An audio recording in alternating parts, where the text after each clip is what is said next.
What's up, guys? Max Finn here. Now, we're approaching the end of 2022 as I'm filming this video, and every year when I get to the kind of the last quarter, I do really two things. One is I do a lot of planning for Q4, Black Friday, Cyber Monday. Actually, I do three things here. I do a lot of planning for Black Friday, Cyber Monday, especially kind of August, September, into the first week of October, for that big push. It's a big time of year for our business.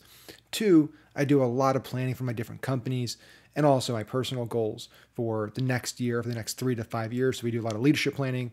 And then three, I do a lot of kind of thinking about what does the future hold in our industry, specifically the marketing industry, because that's where I really operate. So I look at a lot of documents, a lot of research, a lot of data, and try to see like what's going to happen in the next year. What are the big trends? What's going to be really important to be focused on, specifically for the next year, but also for looking 3, 5, 10 years out, because I'm playing a much longer game here. I want to make strategic decisions today that'll set me and my businesses up for the long term. And so one of those things I've been thinking a lot about recently, and frankly, I've been getting a lot of questions about this, is where do you think the online ad ecosystem is going over the next 5 to 10 years? Specifically, who's going to be dominating it?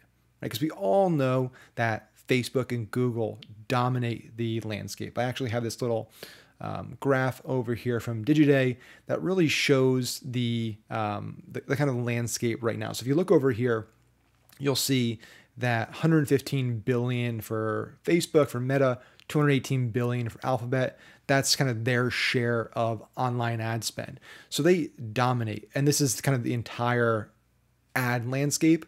Specifically, then there's these colored segments are the digital landscape. So they have a massive duopoly on the digital landscape, along with Amazon. Amazon's been growing really, really fast. Now you can kind of call it a triopoly there, with Amazon well over 30 billion, Facebook holding at 115 billion and kind of decreasing, and Google obviously the king.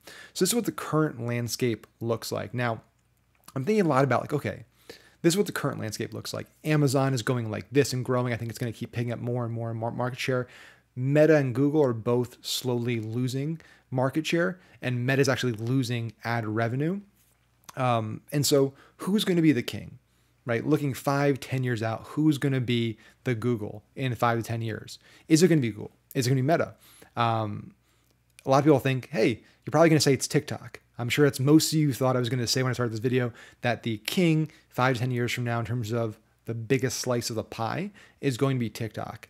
And while I do think that TikTok is going to be a massive, massive player on par with a Meta or an Amazon, right, the bigger players, on par with them, I don't necessarily think that they are going to be the biggest. I don't think they're the company that can really kind of dethrone Google, that can really be the king of the mountain.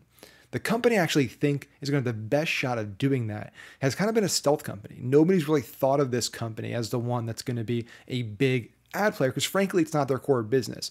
But I'm going to tell you who they are in just a second and why I think they have a massive advantage. They have all the tools at their disposal.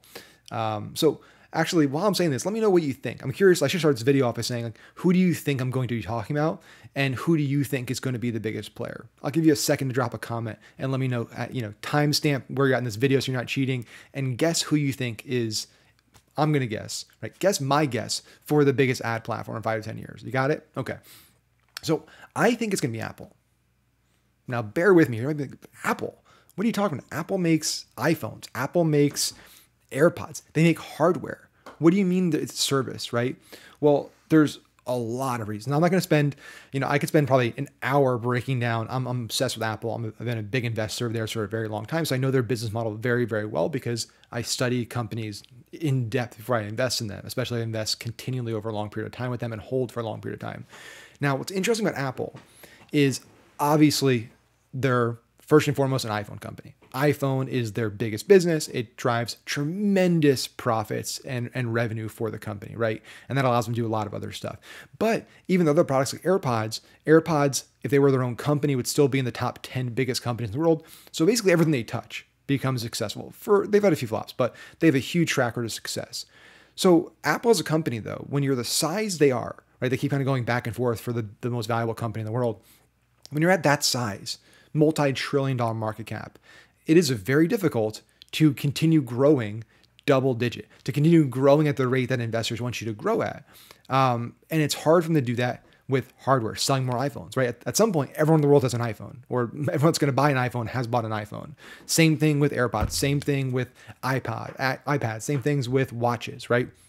So over the last few years, Apple has been investing more and more heavily into their service business. And their service business has become very, very, very profitable. Just like if you look at Amazon, right? Amazon, when you dominate basically all online shopping, you can only grow so much there. So what did they start doing? They started a long time ago investing in servers and hosting, right? And Amazon Web Services is now a huge part of their business and spins off massive cash flow. Then what do they do once they dominate the hosting business? Then they started rolling out the ad platform, and the ad platform now drives over $30 billion in ad revenue and grows more and more and more.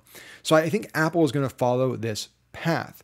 And they've been doing a lot of things that indicate that this is a huge priority for them. For one, Tim Cook has actually spoken specifically over the last few quarters about their ad business. He's actually given it mentions in the earnings call, which is a big deal that he's actually talking about it. They've been aggressively hiring for their ad business, right? It's still a small team, a few hundred people, but they've been dramatically increasing the overhead there of who they're bringing on, talent they're bringing in. And then also they've been doing a few things behind the scenes in terms of how they've been positioning themselves. And they've done a lot of really smart things. Things, frankly, I think are, kind of shitty. It's business though. And one of those things is ATT. So what we need to remember here, and this is again, going back to, these are all reasons why I think Apple could be the biggest player. We need to remember here, no matter how big Facebook is, no matter how big and profitable these tech companies are, whether it's a Facebook or whether it's a TikTok or whether it's a Twitter or whether it's a Netflix or a Hulu or a Spotify or any of these companies out there that range from tens of billions to hundreds of billions to $1 trillion, they all depend on this, right? Apple has this amazing advantage where they are the hardware, right? And all these other companies are creating software. And that software needs hardware to run on, right? Without iPhones and without Apple TVs and without iPads, you can't watch Netflix. You can't use Facebook. You can't use TikTok. Sure, there's still TVs, right? And sure, there are all of Google's Android-based phones, and there's other smartphone companies out there. But I think the stat is actually pulled up over here of how many Apple devices. So this is a crazy stat. So there's 1.8 billion active Apple devices in the world. Okay, so 1.8 billion active Apple devices. So that is a massive number of both devices, and then obviously they've 100+ million active iPhone users, iOS users in the United States. So they hold a huge chunk of the user base. And again, all these people, they access these massive companies, the Facebooks and the TikToks and the Twitters, through their iPhones, through their iOS devices. And so Apple realized about 2 years ago that they have an advantage here. So what they're doing, and they're playing the long game here, and it's very strategic. So they realize, hey, we can have a double win. We can kill two birds with one stone by rolling out ATT. So what they did is they rolled out this update with iOS, the latest iOS. And that update gave users the ability to basically opt into being tracked, to say, hey, I allow Facebook to track me. I allow TikTok or Twitter, any of these companies to track me around the internet. And a lot of people said, no, I'm not going to allow you. And that made it a lot less effective to advertise on these platforms. And we're seeing that across the board, right? It's getting harder and harder because you have less visibility as a marketer. It's hard to spend $10, $20, $50,000 a day if you really don't know what your return looks like on that. Now, again, there's lots of software out there and ways people have been figuring this out, server to server, all kinds of stuff. But for the average advertiser, it's a lot harder. So Apple is able to simultaneously make it much more difficult for their competitors in the ad space to effectively get advertisers to spend and hurt them pretty significantly. I think that the stats showed that in the first year of it, it's cost Facebook over $10 billion alone. And simultaneously, by doing that, not only do they hurt the competition, but they also position themselves, Apple, as a privacy-focused company. And everyone loves privacy. So they're able to hurt those companies, then use that to actually attract more users and more customers that then use their devices. And so Apple doesn't have to play the same game. That's also the advantage of owning the hardware and not depending on the hardware, is I'm on this device, and if you're watching this, you're likely on your iPhone if you're an iOS person all day. This device is in your pocket or it's in your hand pretty much 24/7 with the exception of you're sleeping. And this device knows everything you're doing.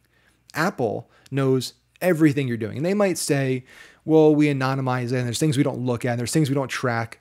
I don't believe that for a second, right? Apple knows everything you do. They know how long you're spending on here. They know when you're taking pictures, where you're taking pictures. They know what apps you're using, how long you're using those apps. They know what you're doing when you're in those apps. For access and camera roll to upload things.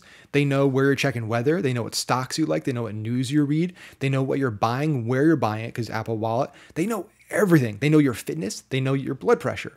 They know how many steps you take each day. They know whether you're trying to lose weight or not lose weight. They know everything about you, every single thing about you, because this is connected. This is a part of every single person on the planet pretty much. And so Apple now is building up all the data. Apple has all the data, and it's all first-party data, essentially. It's all directly from users using this hardware. And so I think going forward, and you look at their ad business right now, it's already doing $4 billion a year without them even trying. And that might not sound like a lot, $4 billion compared to Meta's, $115 billion or Google's $200 billion. But Twitter does less than that, right? So Apple's ad business is already bigger than Twitter's, okay?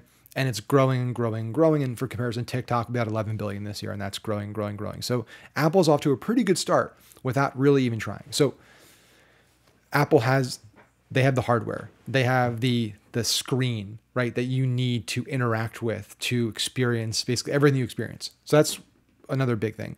And on top of that, they're going to be rolling out this year, likely, or 2023, a first generation AR device that they've been working on for a very long time. And it'll probably be the best one on the market. And knowing Apple's track record, it'll eventually probably be very, very successful. And hundreds of millions of people will likely be using it.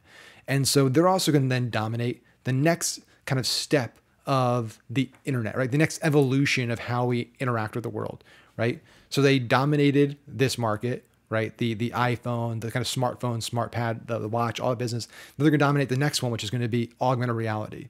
And in augmented reality, they're going to have more places to place ads. And they might be asking, like, well, where are they going to place ads?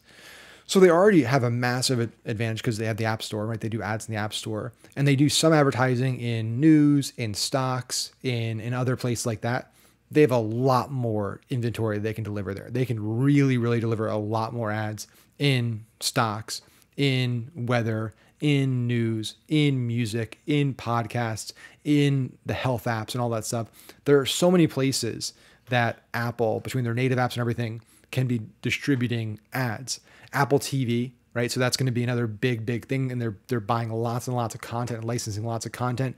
So they're going to have all these touch points, right? They have the kind of different apps that you're using for ads. They have the TV and the entertainment programming. They have the audio. They have the podcasting. So they have basically all these individual companies like Spotify and Hulu and Facebook and all these companies. They have kind of all of it, right? They control they have apps and things that do all of those things, from podcasting to reading, right? And so those are all opportunities for them to serve ads on. So I really, really believe, and again, I could be wrong here, and I'm open to reasons why I might be wrong. I'd love for you guys to drop in the comments if you disagree with me, why you disagree with me. But the final thing too, I'll leave here with, among all the reasons I've kind of listed, Apple has a really, really good track record of being late to the game, but when they enter the game, dominated the game. They've done it time after time with device after device, right? They were not the first company to roll out a smartphone, right? When Steve Jobs got on stage and released the iPod that can make a phone call in 2007, people thought it was silly. It's BlackBerry. Everyone uses BlackBerry. Who's gonna use this thing, right? It doesn't make any sense. Why would you use that when you can have a touchpad? We all know where research in motion is today, and we all know where Apple is, right? Same thing with these things right here. When these first came out, people were like, why would anybody use these, right? They're just expensive little Q-tips coming out of your ear. It got bashed the first round of reviews. But guess what? This revenue stream now for Apple, if it was its own company, like I said, it would be one of the biggest companies in the world, top 10. I think it's actually 5 or 6. So think about that. Like, this is just a product. This is Bluetooth headset. Bluetooth headsets have been around forever. Apple waited, and they started developing their own version, and they perfected it and perfected it and perfected it, and then rolled it out the way Apple can roll things out. And it's a huge home run. Same thing with the iPad. Same thing with the Apple Watch, right? They were not the first to do any of those things. But when they entered the market, they did it really, really, really well, probably better than anybody else, and they dominated the market. So I see the same thing happening with both the AR glasses are going to roll out and also with on the service side of their business with the ad platform. If Tim Cook wants a double-digit ad business in terms of tens of billions, they're going to likely have a double-digit ad business. They have more resources, more talent, more cash than basically any company that's ever existed in the planet. And so I feel very strongly that them now wanting to enter this market, also them realizing that the growth is not here anymore, that they're going to have to find other other income streams and other businesses to be the growth engine for the company. It's very, very important that they turn this into a massively successful, massively profitable, and massive growth opportunity for the business to supplement what's happening over here on the iPhone business and the hardware business that is just inevitably slowing because of the kind of the law of large numbers, right? So those are my thoughts. Again, like I said in the beginning, I think TikTok is going to be in the top. I think it's going to be, within the next 5, 10 years, $100+ billion market share. But I truly do believe the more and more and more I've thought about it, the more I've kind of mapped it out, that Apple is going to be the king of the mountain, and they're going to dethrone definitely Meta and likely Google in the pursuit of dominating the ad business and taking a bigger and bigger share of our online ad spend. So again, let me know what you guys think in the comments. Again, do you think Apple is going to be the number one player? Yes or no? If you don't think they're going to be the number one player, who do you think 5 years out is going to be number one? Who do you think 10 years out is going to be number one? I'd love to know your comments. Love to know your thoughts. As always, hit the subscribe button, guys, hit the little bell so you get all my videos in the future, and I'll see you guys in the next one.